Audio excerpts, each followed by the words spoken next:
Salmo 78 é um dos salmos, um dos textos da palavra de Deus em que falam para nós sobre essa providência divina e sobre a responsabilidade do homem, e como todos os salmos ele descreve de forma poética. O seu autor é Asaf, compositor, homem extremamente sensível, que conseguia com suas palavras artisticamente compartilhar os sentimentos desse povo, chamado povo de Deus, e também compartilha a providência divina na vida desse povo.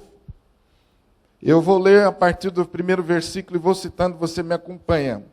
Escutai, povo meu, a minha lei, prestai ouvidos às palavras da minha boca.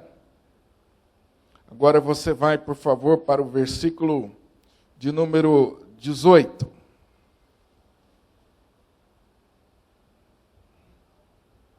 Tentaram a Deus no seu coração, pedindo o alimento que lhes fosse do gosto.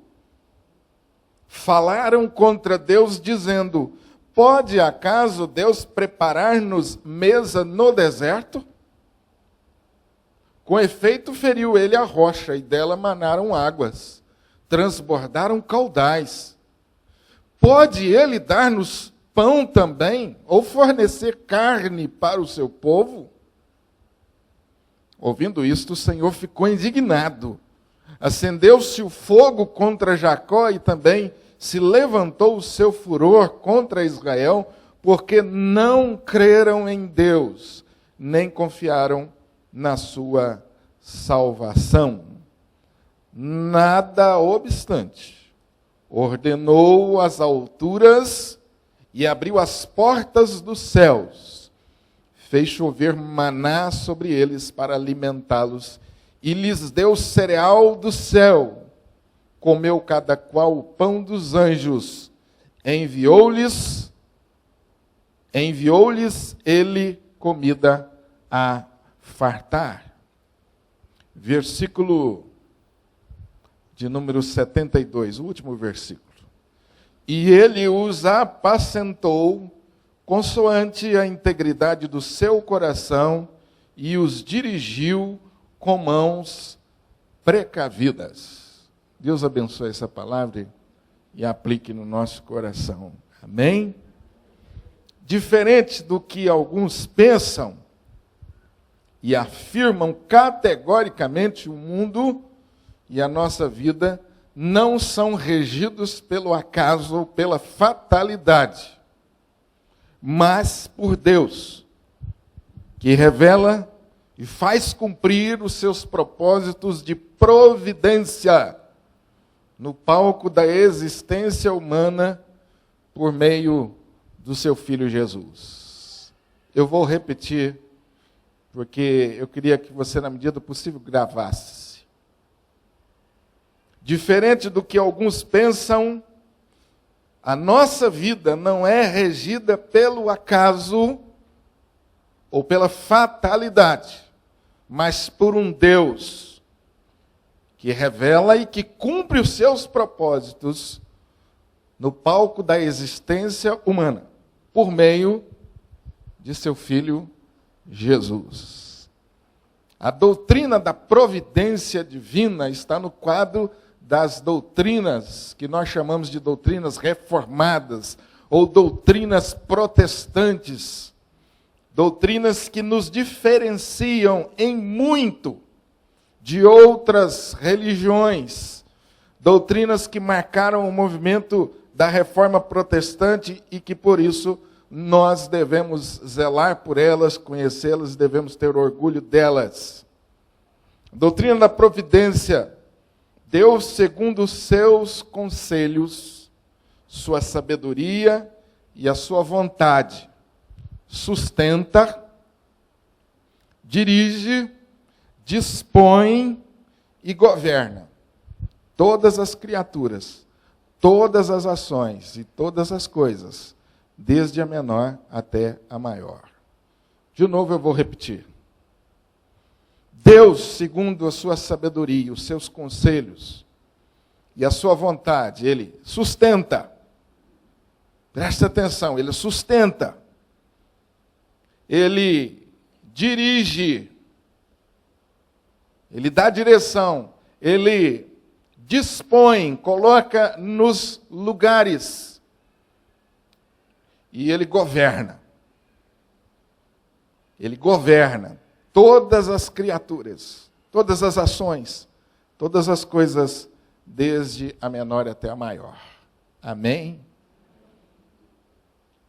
O Deus que dá vida ao homem é o Deus que também preserva. Deus não é um Deus somente de alma, mas é um Deus de corpo também. É Senhor absoluto de todos os reinos. O reino mineral, o reino animal e o reino vegetal. Os milagres registrados no Novo Testamento, realizados por Jesus, são prova cabal disso. De como Deus é Senhor sobre todos os reinos. Ele transformou água em vinho. Ele ressuscitou mortos. Ele multiplicou pães e peixes. Ele é Senhor absoluto de todas as coisas. Os discípulos, constantemente na caminhada de Jesus, eram relembrados dessa tremenda verdade. Eram exortados a continuarem confiando nas providências divinas. E com isso, seriam livres de toda ansiedade a respeito do futuro. O melhor remédio para a ansiedade, o melhor remédio para a preocupação, para o estresse, a confiança em Deus. O futuro normalmente é algo que nos preocupa em demasia e até mesmo causa angústia. E talvez a melhor pergunta que nós poderíamos fazer para nós mesmos acerca desse assunto é: quem de fato dirige a minha vida? Em quem está posto a minha fé? Em quem de fato eu confio? Na providência divina? Ou nos meus recursos próprios? Na minha capacidade própria? Ou nesse acaso que muitos defendem? Em quem de fato você confia? Essa é uma pergunta de qualidade. O que a palavra de Deus nos ensina sobre a providência divina? Nós abrimos o nosso culto lendo um versículo que talvez seja o de preferência de todos nós. Quando passares pelas águas, eu serei contigo. Quando passares pelos rios, eles não te submergirão. Quando passares pelo fogo, não te queimarás. O texto está falando de forma figurada das nossas aflições, dos nossos problemas, das nossas angústias. Água que submerge. Água que submerge. São problemas que vêm sobre nós como uma correnteza. Que você tenta lutar, mas as suas forças vão se acabando e você vai afundando. Fogo que queima. Provas duras, lutas, angústias pesadas que testam a nossa alma, testam a nossa fé, testam a nossa fidelidade, testam a nossa capacidade de perseverança, de continuar confiando em Deus. Nenhuma chama arderá em ti, as águas, os problemas não te submergirão. Isso é Deus afirmando o compromisso de cuidar de você, de sustentar você. E quando nós lemos os exemplos de providência de Deus na vida dos seus servos, a primeira coisa que você vai aprender, a primeira verdade que salta aos nossos olhos, é que a providência divina não nos isenta de sofrimentos. E aqui está algo que nós temos tanta dificuldade para entender, porque para nós providência divina significa isenção de sofrimentos, isenção de lutas, isenção de problemas, isenção de angústias.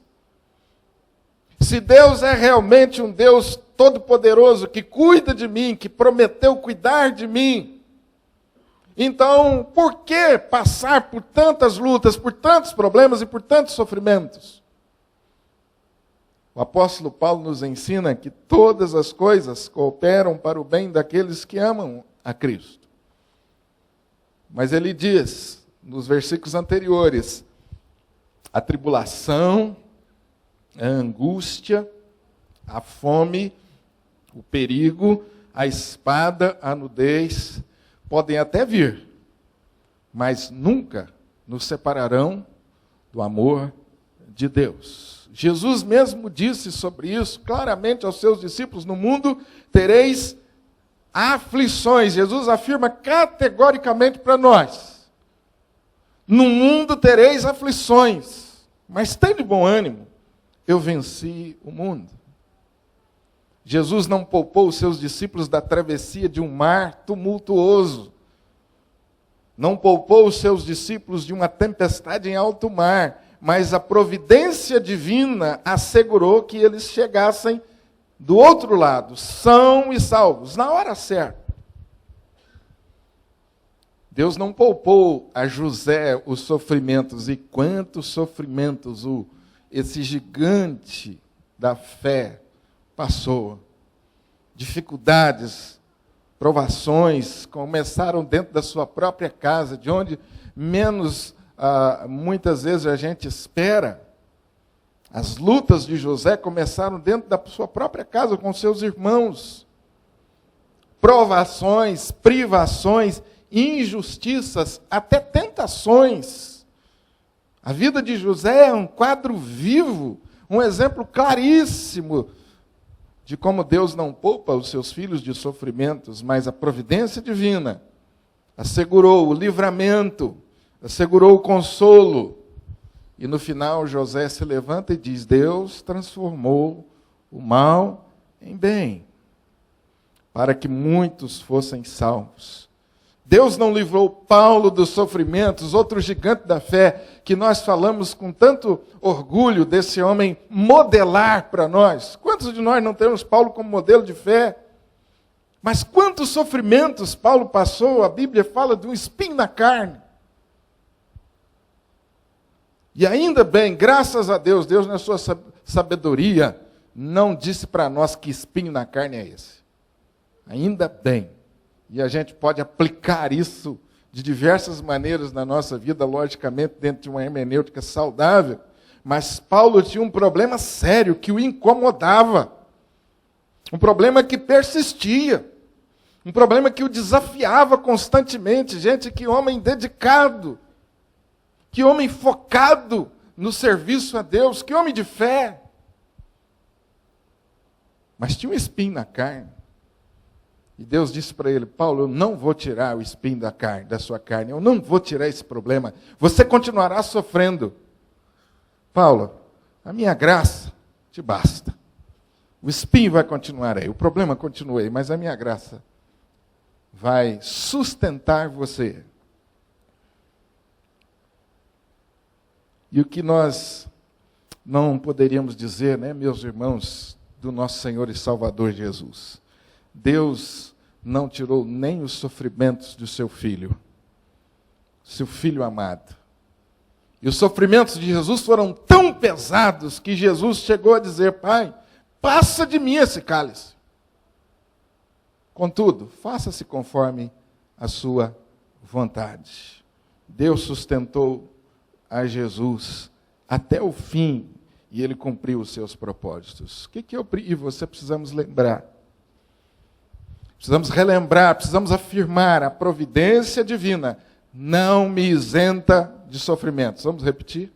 A providência divina não me isenta de sofrimentos. Se você está passando por lutas, você está dentro da regra. Não é exceção. Se acabar de passar por uma, recobre o ânimo, porque haverão mais pela frente. Passar por lutas é a única coisa que nos une. Isso nós temos em comum. Amém? É duro falar amém, né? Para isso. É duro, não é fácil, mas essa é uma verdade que a palavra de Deus coloca diante desse assunto para nós. E que tantas vezes nós mostramos imaturidade com isso. E tem aí a famosa teologia da prosperidade, que em um dos seus aspectos afirma exatamente o contrário, né? Se você tem fé, você não vai passar por problemas. Se você tem fé, você não vai adoecer. Uma heresia. Infelizmente, quantos têm sido arrastados por ela? Igrejas lotadas a partir dessa ideia distorcida da palavra de Deus. A providência divina não me isenta de sofrimento. Segundo lugar, Deus, no exercício da sua providência, me leva a conhecê-lo mais profundamente. Vamos falar isso? Deus, no exercício da sua providência, me leva a conhecê-lo mais profundamente.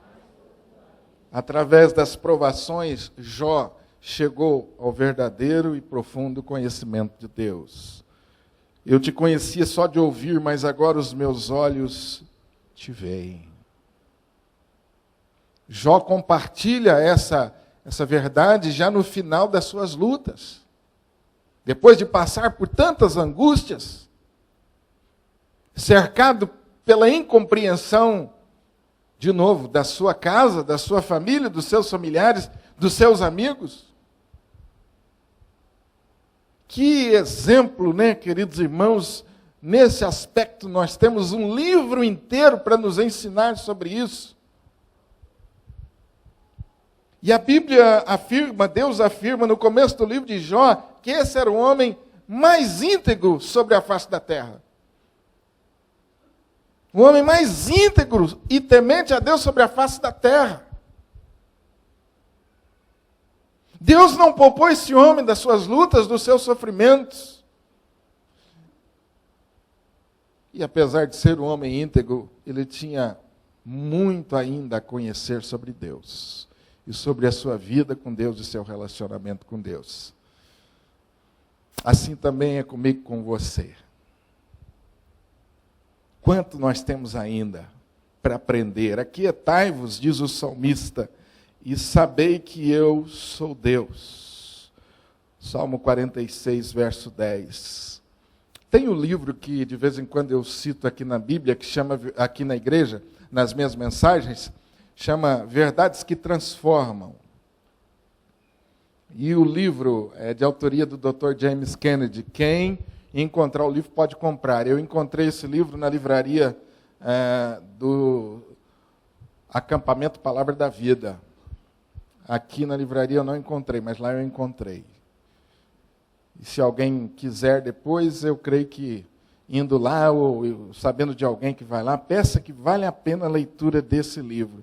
E o Dr. James Kennedy, na abertura do livro, ele fala que o grande desafio do cristão em nossos dias é a superficialidade. O que você acha disso? Grande desafio do nosso tempo é vencer ou sair dessa fé ou desse relacionamento tão superficial com Deus para um relacionamento de mais intimidade e de mais profundidade. Isso está ligado diretamente a nosso conhecimento bíblico, ao nosso domínio da doutrina bíblica. Eu tenho uma aula na nossa classe de novos na escola bíblica, em que nós reservamos para falar sobre os fundamentos da fé. Aliás, nós estamos estudando exatamente isso agora. Começamos no domingo, na última aula, e eu converso com os irmãos para fazer-los entender e tentar convencer de que como é importante você conhecer as doutrinas, porque doutrinas são fundamentos. Isso que nós estamos fazendo aqui hoje é um culto doutrinário. Tem muita gente que fala em doutrina, ele acha que é uma coisa fria, ele acha que é uma coisa velha, arcaica. Doutrina, isso é coisa para crente muito conservador. Mas, meu amado irmão, quem conhece bem a doutrina e vive essa doutrina, tem uma vida firme e profunda com Deus.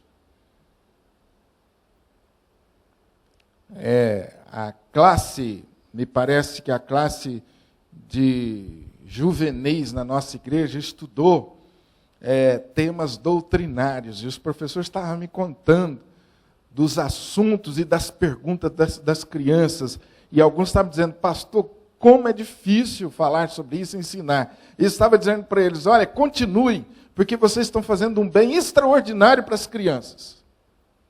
Vocês estão lançando fundamentos. E eu gosto de usar o exemplo de um edifício bonito, né?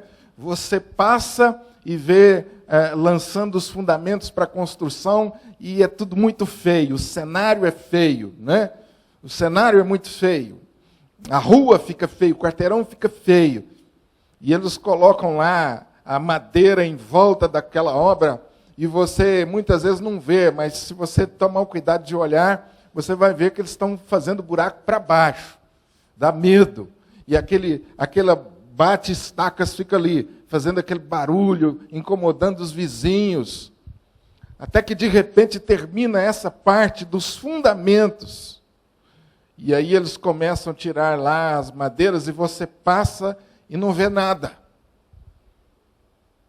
Você não vê nada, porque eles construíram para baixo.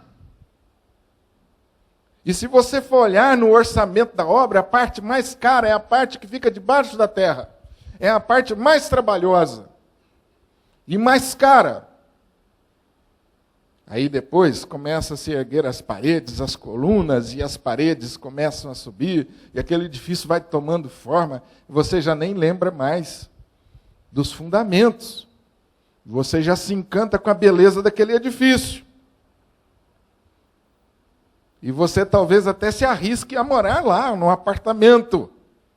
Mas se você for uma pessoa de bom senso, você vai querer saber qual foi o fundamento daquela obra, qual foi o fundamento daquela casa, qual foi o fundamento daquele prédio. Porque quando vierem as dificuldades, as tempestades, os ventos, se os fundamentos não forem muito bons, aquele prédio bonito vai cair. Então assim é com a nossa vida cristã. Queridos, como cristãos, a provação, ela vai nos ajudando a edificar os fundamentos. São as doutrinas, as verdades fundamentais que compõem a nossa fé. Porque uma hora os ventos vão soprar, as dificuldades virão. E Jesus disse que aquela casa construída sobre a rocha é a casa que vai permanecer de pé. É a casa que tem fundamentos. Esse é o desafio da nossa geração, porque nós gostamos da estética e da beleza. Você sentar e ouvir um pastor, será que você iria num congresso que o tema é sobre esse assunto? Fundamentos da fé. Você vai nesse congresso? Esse congresso não dá ibope, ninguém vai nesse congresso. Você tem que arrumar os melhores preletores do mundo, porque ninguém vai. Qual foi o último congresso que você viu sobre esse assunto? Fundamentos da fé. Não tem. Tem que colocar uma coisa mais bonita em volta, uma roupagem mais atraente, porque nós temos muita dificuldade com isso. Construir para baixo, em lançar fundamentos. Como é difícil culto doutrinário. Durante um tempo, o culto doutrinário era durante a semana, né? Culto de quarta-feira era culto doutrinário. Ainda é hoje. A gente, na quarta-feira, pega pesado aqui. De vez em quando, o pau quebra aqui, né? O Papai do Céu bate na gente e ensina e leva a gente a refletir sobre coisas difíceis que normalmente nós não tratamos aqui no domingo à noite. E às vezes o pessoal me fala, pastor, esse assunto era bom para domingo à noite. Porque a gente sente a necessidade que as pessoas têm de tratar sobre esses assuntos mais profundos, que nos levam, de fato, a um conhecimento mais profundo de Deus. Eu fico observando as pessoas, e a gente, como pastor, ouve muitas histórias, tanto histórias tristes, como histórias muito bonitas. E às vezes os irmãos compartilham lutas, dificuldades, como essa que a Jovilde está vivenciando, outros irmãos aqui vivenciaram. E aí eu gosto de perguntar, como é que você superou isso? Como é que você superou esse momento? Você vai ver, meu irmão, que quem supera esse momento e sai melhor, são aqueles que têm fundamentos da fé. São aqueles que conhecem a doutrina, a palavra de Deus. O vento pode soprar do jeito que for, como aconteceu com Jó, e ele ficou ali firme. A gente chora, a gente sente profundamente os problemas, que crente pode chorar. Aliás, deve chorar, faz bem. Deixa a lágrima cair. Isso é saudável. Deus criou as lágrimas, não foi à toa. Isso é uma forma de desabafo, de cura. Isso é maravilhoso. Mas, normalmente, a vida dessas pessoas não fica no choro, não fica do desespero. Logo elas se levantam e começam a edificar outras vidas. E você pergunta, qual é o segredo? Fundamento, irmão. Fundamento. A providência divina se encarrega de nos levar a um conhecimento mais profundo de Deus, coisa que nós estamos precisando tanto na nossa vida. Fundamentos da fé. Terceiro lugar, o exercício da providência. Deus testa a maturidade da nossa fé. Essas duas coisas estão ligadas. os discípulos na travessia do mar tumultuoso por causa da tempestade, Jesus diz a eles: homens de pequena fé, por que duvidastes? Vocês estão vendo aí o salmo que nós lemos? Como foi a atitude do povo de Deus? Versículo 19: falaram contra Deus dizendo. Falaram contra Deus dizendo. Em outra versão, eu fiz questão de transcrever aqui, em outra versão, diz assim: duvidaram de Deus, dizendo, se não me engano é a versão internacional, duvidaram de Deus, dizendo, poderá Deus preparar uma mesa no deserto? Poderá Deus preparar uma mesa no deserto? Pode acaso Deus preparar uma mesa no deserto? E aí veja o que diz o seguinte: com efeito, Deus feriu a rocha, e daquela rocha saiu um manancial de águas, transbordaram os caudais. O que é que esse povo está dizendo? Olha, Deus fez milagres. E nós tocamos a rocha, batemos a rocha, e brotou água com fartura, com abundância. Então esse povo viu os milagres de Deus. Mas olha o que eles perguntam em seguida. Mas Deus pode nos dar pão? Água nós sabemos. E pão Ele pode nos dar também? Veja como esse ciclo se repete. E Asaf é sensível ao descrever isso.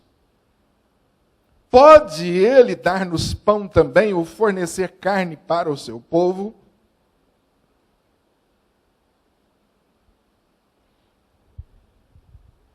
Meus irmãos, eu pergunto, muitas vezes não é assim que nós fazemos?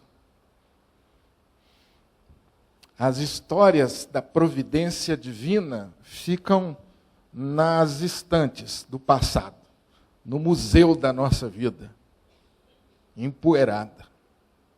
E quando Deus nos conduz a novas provas, a novas experiências, nós então fracassamos. Nós esquecemos tão facilmente o que Deus fez no passado. Para nós lermos esse texto aqui, isso desperta até um certo riso. Como que esse povo pode agir dessa maneira? Se Deus fez brotar água da rocha, por que Deus não poderia dar pão, não poderia dar carne? Mas, meus queridos irmãos, preste bem atenção se isso não é a nossa história, muitas vezes. Deus fez, mas será que Ele pode fazer hoje? Será que Ele pode fazer hoje? Será que Ele continua fazendo hoje? Ouvindo isto, o Senhor ficou indignado e acendeu-se fogo contra Jacó. E também se levantou o seu furor contra Israel, porque não creram em Deus e nem confiaram na sua salvação. Por que sois assim tão tímidos? Esses homens tinham visto os milagres de Jesus. Quantas vezes? Mas estão aqui duvidando novamente. Deus nos faz verificar a consistência da nossa fé. Deus nos leva a aprender, a desenvolver, a aprender a capacidade de discernir as coisas. Preste atenção nessa palavrinha, que está tão fora de moda, mas é tão necessária. Discernir, compreender os atos de Deus, as ações de Deus na minha vida. Discernimento. Tem a ver com sabedoria, tem a ver com conhecimento da palavra. Quantas vezes falta a nós discernimento da situação, compreensão do problema e, acima de tudo, esse discernimento do modo de Deus agir na nossa vida e na vida dos seus filhos. E é por isso que muitas vezes entramos em desespero e fazemos ou falamos o que esse povo falou e o que os discípulos falaram no passado. Mestre, o Senhor não se importa que nós pereçamos? Que infantilidade, né? Os discípulos voltarem-se para Jesus, que petulância, que arrogância, né? Virarem para Jesus: Jesus, o Senhor não tem responsabilidade com a gente, não. O senhor não está nem aí, né? Nós estamos morrendo, nós estamos aqui morrendo, o senhor está dormindo aí no fundo do barco. O senhor não importa com isso, não. Presta atenção, querido, como muitas vezes essa não é a história. E depois que Jesus ordena que o vento e o mar se acalmem, eles perguntam, quem é esse? Que até o vento e o mar lhe obedecem, tanto tempo andando com Jesus, e ainda não o conheciam de fato. Quem é esse? Que até o vento e o mar lhe obedecem. Quem é esse? Tiago diz no seu segundo capítulo, que o passar por provas nos tornam perfeitos e íntegros, como uma planta amadurecida ao máximo, em crescimento e frutificação. Passarmos por provas nos torna perfeitos, íntegros. Certo escritor disse, se eu nunca tivesse problema, nunca saberia que ele é capaz de resolver. Eu nunca saberia o que a fé em Deus poderia realizar. Poucas coisas podem ser comparadas à alegria de vermos Deus agindo, resolvendo problemas aparentemente impossíveis. A vida é uma escola, e nela nós encontramos testes e exames periódicos. E a maturidade cristã, ela é medida pela maneira com que enfrentamos esses testes, pela nossa habilidade de suportar essas provações, que certamente vão vir sobre nós. Se as nossas bases de fé não estiverem bem alicerçadas, nós sucumbimos. Nós entramos no parafuso emocional, espiritual.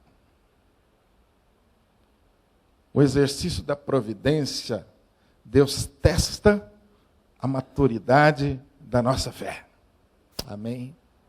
Vamos falar no exercício da providência. Deus testa a maturidade da minha fé. Foi por causa disto que o povo de Israel, descrito no Salmo 78, peregrinou por mais 40 anos no deserto. Não passaram no teste. Que capítulo triste da história, meus irmãos. Que capítulo triste quando você lê o Velho Testamento, a história do relacionamento de Deus com esse povo. Esse povo está muito próximo da terra prometida, mas duvida, não confia na providência de Deus. Então Deus se enfurece, se ira com esse povo. Depois de tantas demonstrações de poder, esse povo ainda tem a capacidade de duvidar de Deus. Repetidas vezes, como Deus é paciente, Deus fez milagres, Deus fez sinais, água brotando da rocha, pão caindo do céu, nuvem guiando o povo, coisas extraordinárias o tempo todo na porta da tenda do israelita. E na primeira dificuldade, esse povo volta-se para Moisés e diz assim, Moisés, você é um irresponsável, e o Deus que nós cremos também, porque Ele nos trouxe aqui no deserto para morrer. Veja, queridos irmãos, como que é a natureza humana, se revela nesses momentos. Como que a providência divina faz com que essas coisas venham à tona, e nós sejamos testados, provados, burilados na nossa fé, para que a nossa fé amadureça e a gente aprenda a confiar mais em Deus. No exercício da providência, Deus testa a maturidade da nossa fé.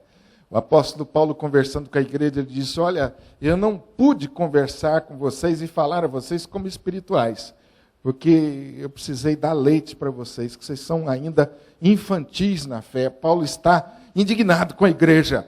Ele falou, vocês já tinham tempo para ser mestres, mas é preciso que eu volte e recordar, ensinar os princípios elementares. Paulo está profundamente preocupado com a igreja, que não havia desenvolvido a maturidade da fé.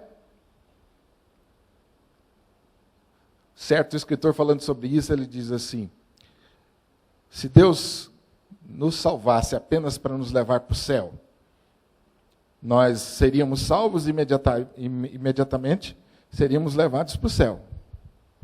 De alguma forma. Mas não é assim. Ele nos salva e nos permite ficar aqui um tempo, para que a nossa fé amadureça.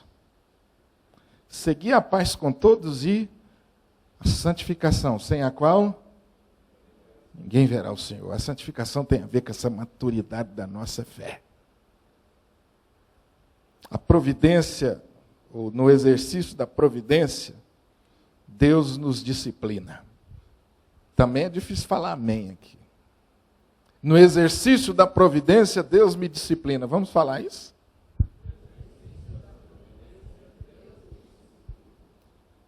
É nesse momento que Deus traz a nós consciência do nosso erro, do caminho errado, que às vezes nós tomamos e nos recoloca no centro da sua vontade.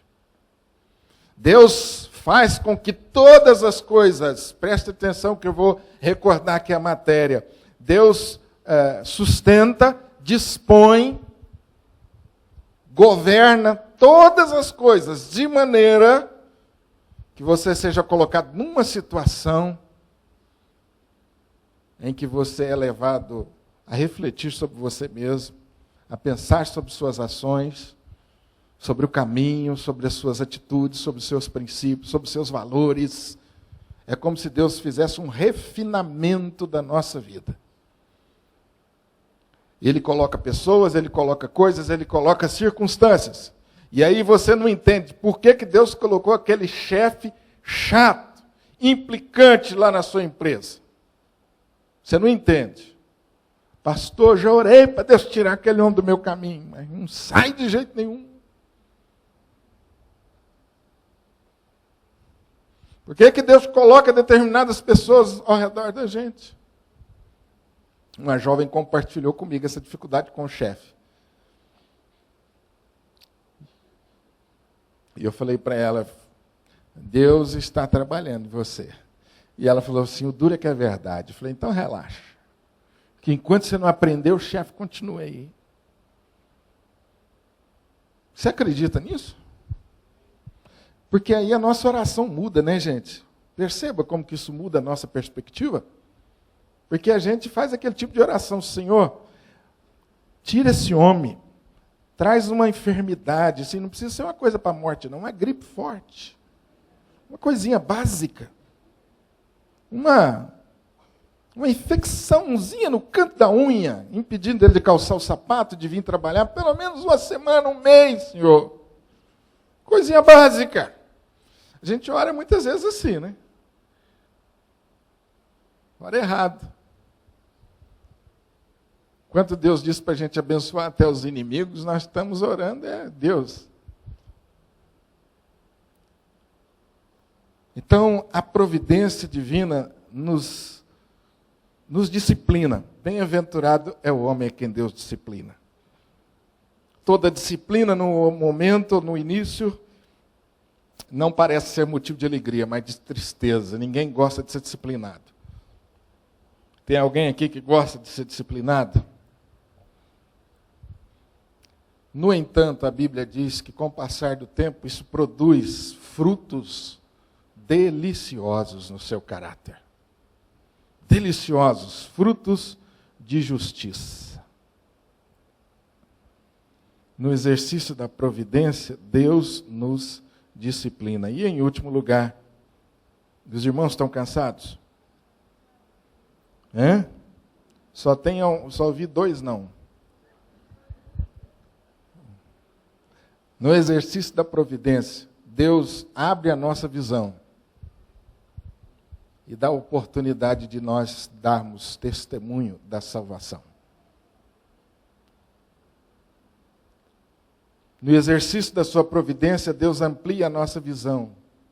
Visão de Deus, visão das suas obras. E nos dá a oportunidade de testemunhar a salvação. O salmista diz, aos teus servos apareçam as tuas obras.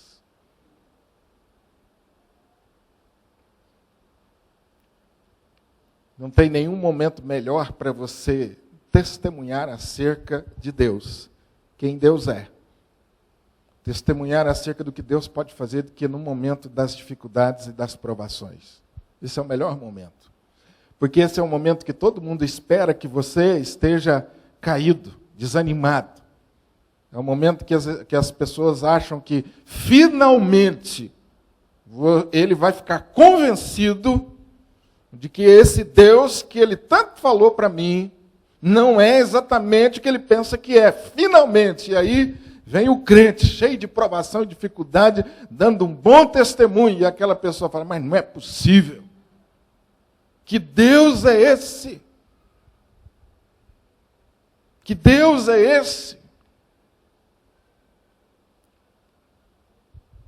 É quando tudo falha e nós precisamos então confiar em Deus, é que o nosso relacionamento com Deus produz aquilo que Paulo chama de o bom perfume de Cristo.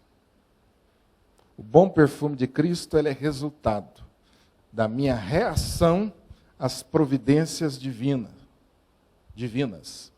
no tempo das dificuldades, das lutas e das angústias. O bom perfume de Cristo exala quando você reage desta maneira diante do Senhor.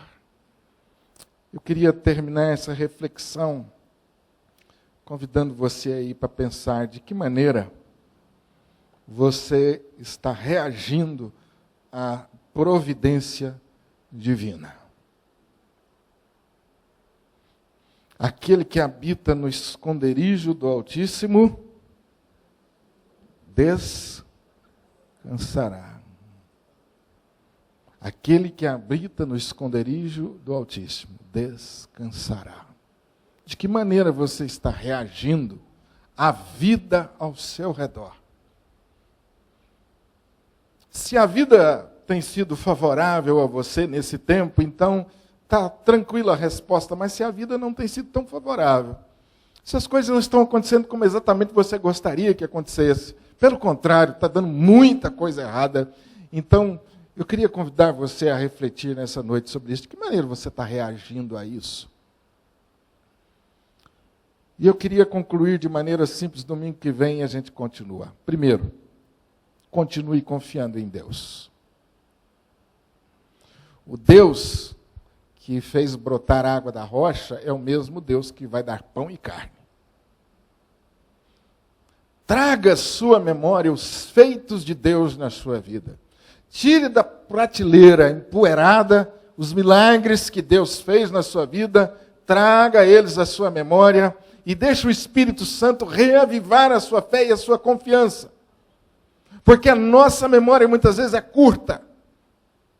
Então lembre-se de como Deus tem sido bondoso com você. Foi muito bom a interferência do reverendo João hoje à noite, quando ele fez a Jovildo lembrar de 20 anos atrás, como o poder de Deus se manifestou salvando a vida dela. Esse mesmo poder está agora à disposição dela, para sustentá-la nessa prova dura. Traga à sua memória os feitos de Deus. Recobre o seu ânimo, respire fundo. Recobre o seu ânimo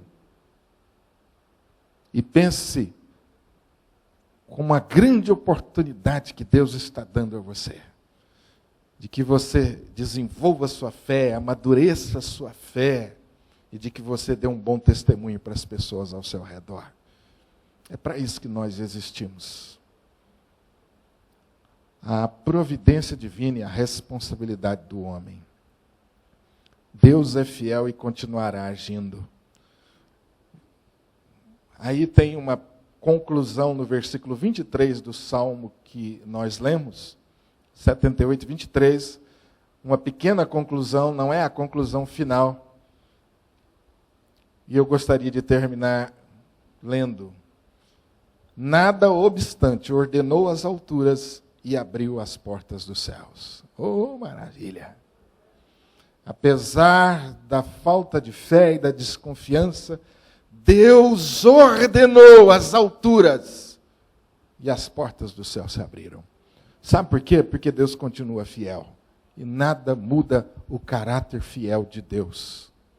Ele continua comprometido com você até o fim.